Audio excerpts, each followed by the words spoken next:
सध्या देशातच नसून संपूर्ण जगभरात इंटरनेट जाळं पसरलेलं असून कुठलेही कामकाज जर करायचं असेल तर इंटरनेट शिवाय पर्याय नाही।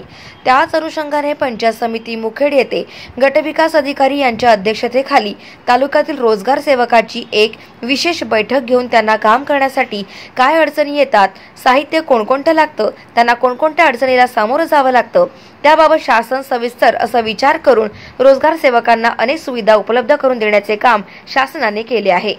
त्याच अनुषंगाने मुखेड पंचायत समितीचे गटविकास अधिकारी यांनी मुखेड तालुक्यातील रोजगार सेवकांची बैठक घेऊन त्यांना संगणक कामाबद्दल अडचण येऊ नये म्हणून टॅब सर्वांना मोफत दिल्याबद्दल तालुक्यातील सर्व रोजगार सेवक शासनाचे आभार मानतायत।